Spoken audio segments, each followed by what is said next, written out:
ನಮಸ್ಕಾರ. ಫ್ರೀಡಂ 19 ಸುದ್ದಿವಾಹಿನಿಗೆ ಸ್ವಾಗತ. ಇಂದಿನ ಮುಖ್ಯ ಸುದ್ದಿಗಳತ್ತ ಗಮನ ಹರಿಸೋಣ.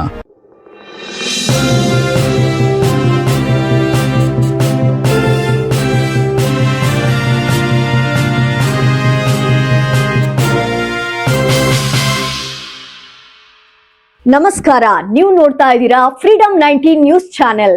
ನಿಖರ ಮತ್ತು ಪರಿಶೀಲಿತ ನಿರಂತರ ಸುದ್ದಿಗಳನ್ನ ಜವಾಬ್ದಾರಿಯುತವಾಗಿ ತಲುಪಿಸುವಂತ ವಿಶ್ವಾಸಾರ್ಹ ಸುದ್ದಿ ವೇದಿಕೆ ಫ್ರೀಡಂ 19 ನ್ಯೂಸ್ ಚಾನೆಲ್ಗೆ ತಮಗೆಲ್ಲರಿಗೂ ಆತ್ಮೀಯವಾದಂತಹ ಸ್ವಾಗತ. ಬನ್ನಿ ಇವತ್ತಿನ ಸುದ್ದಿಗಳನ್ನ ನೋಡೋಣ.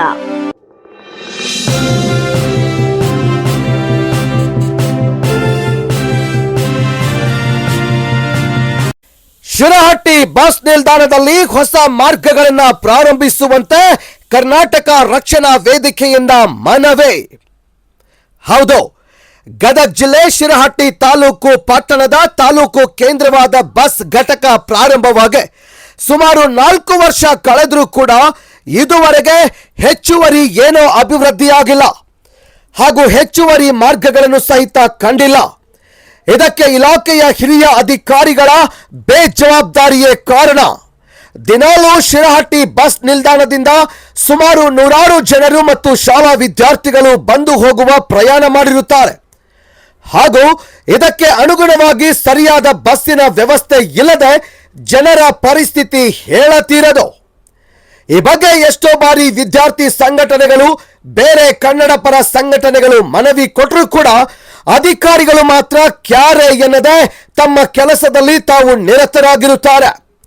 ಜೊತೆಗೆ ಇಂದು ಕರ್ನಾಟಕ ರಕ್ಷಣಾ ವೇದಿಕೆಯ ತಾಲೂಕು ಘಟಕದಿಂದ ಹೆಚ್ಚುವರಿಯಾಗಿ ಹೊಸ ಮಾರ್ಗಗಳನ್ನು ರೂಪಿಸುವಂತೆ ಮತ್ತು ಬಸ್ಗಳನ್ನು ಆ ಮಾರ್ಗಗಳಲ್ಲಿ ಸಂಚರಿಸುವಂತೆ ಮಾಡಬೇಕೆಂದು ಈ ಮೂಲಕ ಮನವಿ ಕೊಡಲಾಯಿತು. ಈ ಸಂದರ್ಭದಲ್ಲಿ ಮಾತನಾಡಿದ ಕರ್ನಾಟಕ ರಕ್ಷಣಾ ವೇದಿಕೆ ತಾಲೂಕಾ ಘಟಕದ ಅಧ್ಯಕ್ಷರಾದ ಗೌಸು ಕಮಲಾವಂತ್, ನಾವು ಡಿಪೋ ಇಲಾಖೆಯ ಅಧಿಕಾರಿಗಳಿಗೆ ಹಲವು ಬಾರಿ ಮನವಿ ಮಾಡಿದರೂ ಕೂಡ ಏನೂ ಪ್ರಯೋಜನವಾಗಿಲ್ಲ. ಇನ್ನು ಮುಂದೆ ಘಟಕದ ಎದುರುಗಡೆ, ಬಸ್ ನಿಲ್ದಾಣ ಎದುರುಗಡೆ ಪ್ರತಿಭಟನೆ ಒಂದೇ ಒಂದು ದಾರಿ ಅಂತ ಅಧಿಕಾರಿಗಳಿಗೆ ಎಚ್ಚರಿಕೆ ನೀಡಿದರು. ಈ ಸಂದರ್ಭದಲ್ಲಿ ಶಿರಹಟ್ಟಿ ಅಭಿವೃದ್ಧಿ ಹೋರಾಟ ಸಮಿತಿಯ ಅಧ್ಯಕ್ಷರಾದ ಅಕ್ಬರ್ ಸಾಬ್ ಯಾದಗಿರಿ, ಈರಣ್ಣ ಬಾಗೇವಾಡಿ, ಮಲ್ಲಿಕಾರ್ಜುನ ಸುವರ್ಣಗಿ, ಅಲ್ಲಾ ಬಕ್ಷಿ, ಬಾಬು ಖಾನ್ ಅವರು, ಮುನ್ನಾ ಡಾಲಾಯತ್ ಹಾಗೂ ಇನ್ನಿತರರು ಕರ್ನಾಟಕ ರಕ್ಷಣಾ ವೇದಿಕೆ ತಾಲೂಕು ಘಟಕದ ಕಾರ್ಯಕರ್ತರು, ಊರಿನ ನಾಗರಿಕರು, ಹಿರಿಯರು ಉಪಸ್ಥಿತರಿದ್ದರು. ವರದಿಗಾರರು Durgesh M Byrammanavar, freedom 19 news, Gadag.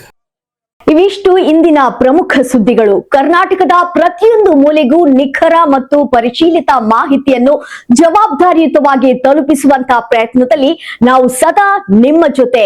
Freedom 19 news ಚಾನೆಲ್ನ ವೀಕ್ಷಕರಿಗೆ ಧನ್ಯವಾದಗಳು.